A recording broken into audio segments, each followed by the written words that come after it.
প্ৰিয় সুহৃদবৃন্দ, পুৱাৰ সম্ভাষণ জনাইছোঁ। অতীততে আমাৰ মাহঁতে খৰিৰে ভাত ৰান্ধিছিল। সেই কেৰাহীবোৰ ক'লা পৰি গৈছিল। তলটো ক'লা পৰাৰ কাৰণে কেতিয়াবা কেৰাহীবোৰ খেৰৰ জুইত পুৰিছিল। খেৰৰ জুইত পুৰি পেলাই পিছত ধুই লৈছিল, আকৌ নতুন কেৰাহীৰ দৰে হৈছিল। অৱশ্যে মাহঁতৰ দিনত কেৰাহীবোৰ এমাহৰ মূৰত, অৰ্থাৎ 2 মাহৰ মূৰত যেতিয়া সংক্ৰান্তি হয় তেতিয়াহে কেৰাহীবোৰ বাহিৰলৈ উলিয়াইছিল।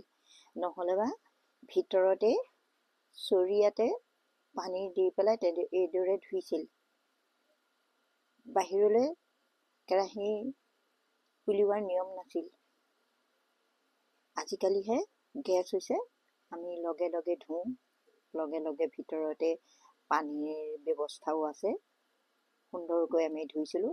কিন্তু আগৰ দিনত অকল আমাৰ মাহঁতেই সেই কামটো কৰা নাছিল, সকলো মানুহেই সেইদৰেই কৰিছিল।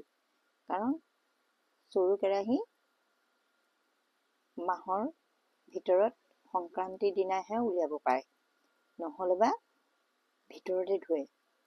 গতিকে অন্যহাতে কেতিয়াবা আকৌ চুৱা লাগিলে বা কোনোবা মানুহৰ মৃত্যু হ'লে তেতিয়া চৰু পেলাইছিল, তেতিয়া আকৌ এইদৰেই কেৰাহীত ধুই।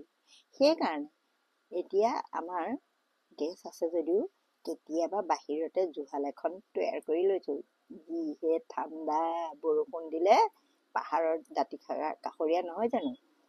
গতিকে ঠাণ্ডা যেতিয়া হয়, জুইকুৰা ফুৰালে ল'বলৈ বৰ ভাল। আৰু লগতে পানী অকণমান গৰম কৰিও থওঁ, আৰু কেতিয়াবা আলু পুৰি খাওঁ, আৰু কেতিয়াবা এইদৰে কিবা এটা শাক পাচলি ভাজি কৰিও খাওঁ বা পিঠা পনাও বনাওঁ, ভাল লাগে।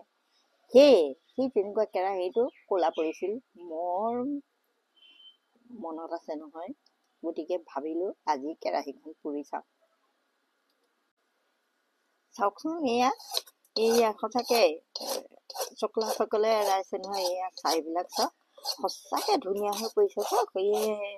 গতিকে এইদৰে পুৰিলেই নতুন হৈ পৰিব কেৰাহীখন, আকৌ ভাল লাগে। অৱশ্যে আজিকালি কিবাকিবি কেমিকেল পায়, কিবাকিবি দ্ৰবৰ লগালেই মানে বা পাউডাৰ লগালেই গুচি যায়। কিন্তু এইটো মই মাহঁতে কৰাৰ কাৰণে এইটো মই আজি কৰি চাইছোঁ আকৌ।